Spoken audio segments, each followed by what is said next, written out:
பாதாம் செடி வளர்ப்பது ஒன்றும் பெரிய காரியமே அல்ல. வெளிநாடுகளில்தான் பாதாம் விளையும் என்று நீங்கள் தவறாக எண்ணிக்கொண்டிருந்தால் அது உங்களின் அறியாமையை குறிக்கின்றது. நம் நாட்டிலேயே நம் வீட்டிலேயே பாதாம் செடியை வளர்க்க முடியும்.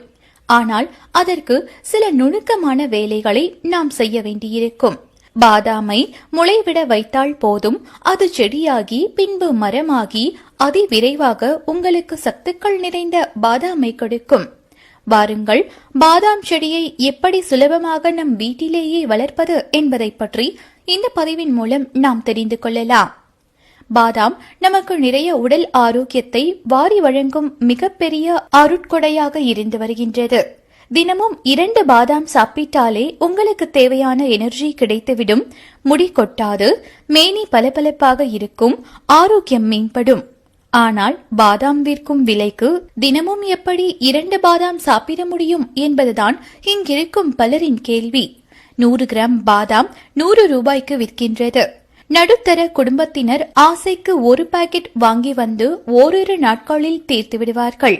சிலர் பொக்கிஷமாக எடுத்து வைத்து ஏதேனும் முக்கிய சமையல்களில் சேர்த்து விடுவார்கள்.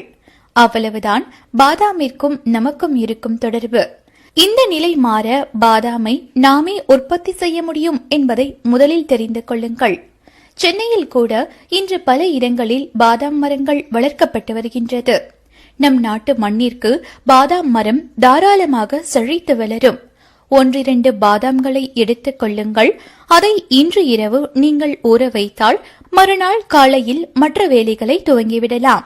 சாதாரண காய்ந்த பாதாமை நாம் உட்கொள்வதை விட முன் இரவு ஊற வைத்த பாதாமை மறுநாள் காலையில் நீங்கள் சாப்பிட்டால் 10 மடங்கு பலன் அதிகமாக கிடைக்கும். பாதாம் விளைவிக்க நமக்கு தேவையானது தேங்காய் நார் கழிவு. இது மட்டும் இருந்தால் போதும். 2 வாரத்தில் பாதாமை முளைவிட செய்துவிட முடியும். தேங்காய் நார் கழிவு வாங்கி ஒரு வாய் அகன்ற பிளாஸ்டிக் டப்பாவில் போட்டுக் கொள்ளுங்கள். அதில் சிறிதளவு நீர் தெளித்துக் கொள்ளுங்கள். பாதாம் முளைக்க ஈரப்பதம் தேவை. ஆனால் அதில் அதிக நீர் சேர்த்துவிடக் கூடாது. அதிக நீர் இருந்தால் பாதாம் அழுகி போய்விடும். அதை கவனமாக பார்த்துக் கொள்ளுங்கள். இப்போது நீங்கள் வைத்திருக்கும் ஊற வைத்த பாதாமை லேசாக அதன் முனையில் குறுகி மூக்கு போன்று இருக்கும் பகுதியில் கிள்ளி எடுத்து விடுங்கள். இப்படி நீங்கள் செய்வதால் பாதாம் சுலபமாக முளைவிட்டு வெளியே வரும். தேங்காய் நார் கழிவை நன்கு அழித்து விடுங்கள். இப்போது பாதாமை கிள்ளிய பகுதி உள்ளே செல்லுமாறு நட்டு வையுங்கள். பாதாம்களை நட்டு வைத்ததும் அதன் மேலே மெல்லிய பாலித்தீன் கவர் கொண்டு மூடி டப்பாவை இறுக்கமாக மூடி வைத்து விடுங்கள். இதற்கு வெயில் படாத குளிர் இடம் தேவை. உங்களின் வீட்டில் இருக்கும் ஃப்ரிட்ஜிலும் வைக்கலாம். இல்லை என்றால் நிழல் தரும் மரத்திற்கு பக்கத்திலும் வைக்கலாம். அதன் பிறகு 15 நாட்கள் கழித்து நீங்கள் அதை திறந்து பார்த்தால் பாதாம் அழகாக முளைவிட்டிருக்கும். முளைவிட்ட இந்த பாதாமை இப்பொழுது எடுத்து ஒரு தொட்டியில் நட்டு வைக்கலாம்.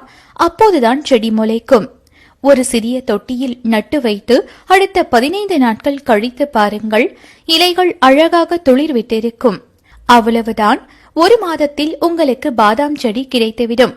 இதை பாலித்தீன் பைகளில் போட்டு நீங்கள் சாதாரணமான மண் தரையில் மரமாக நடலாம். பாதாம் மரமாக வளரக்கூடியது என்பதால் அதை மண் தரையில்தான் நட வேண்டும். பாதாம் மரம் வளர்ப்பது ஒன்றும் பெரிதல்ல.